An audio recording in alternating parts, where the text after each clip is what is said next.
Hello, my name's Adrian Richards. I'm a plastic surgeon and the surgical director of Aurora Clinics, which is based here in the United Kingdom. In this short video, I'm going to be talking about abnormalities of the nipple and areola, which is the brown area around the nipple, which can occur in men.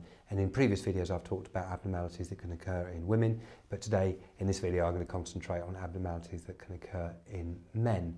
So the first thing is, what are the problems that can occur? Well, number one, men can get prominent nipples. They stick out a little bit too much. Can be a problem with wearing tight-fitting t-shirts. The nipples will show through, and it's a relatively simple procedure to reduce the prominence of a male nipple to make it almost flat with the areola. So that's a relatively simple procedure which can be performed under local anaesthetic. The main problem, however, is prominence of the areola, and this is doming of the areola. So that in t-shirts the breast tissue and the nipples can be a little bit too prominent, and again show through clothing. Now this is actually caused by tissue underneath the breast tissue and can be part of a condition known as gynecomastia. The gynecomastia is really just enlargement of male breast tissue. Men have breast tissue like women, and in fact men can get breast cancer, although it's very rare. In some cases. So we do have breast tissue.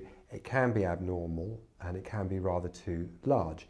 And if it is large, if you've got an area of breast tissue sitting underneath your areola, this can cause puffiness of the areola.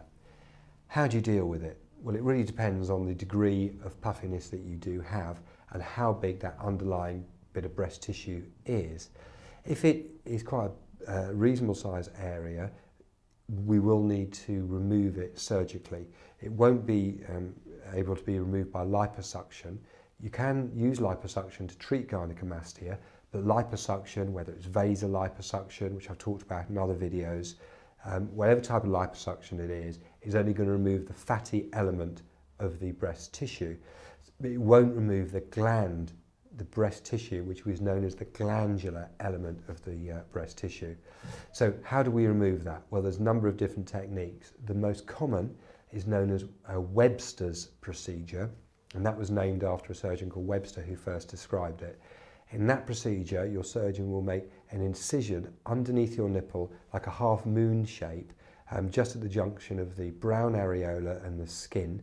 And through that incision, we can access the breast tissue and remove that little bit of extra breast gland tissue underneath the nipple, which is causing the prominence.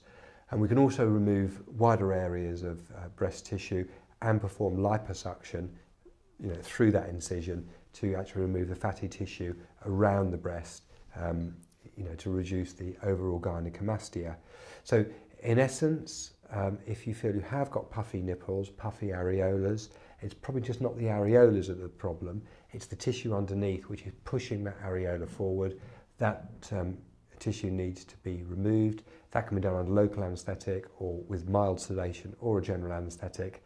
We'll talk to you about the options and whether we recommend one is better for you than the other. I've talked about gynecomastia, the causes, the treatment for it in other videos. And maybe you are suffering from gynecomastia, and maybe it might be worthwhile having a look at those videos just to explore the options of how gynecomastia can be treated and the causes. If, however, it is just a slightly puffy areola that you've got very mild gynecomastia, and that can be treated with the surgery that I've described in the video. So thanks very much for watching the video. I hope you found it useful and informative, and please explore the rest of our website, which has lots of other information about this condition, and we'd love any feedback.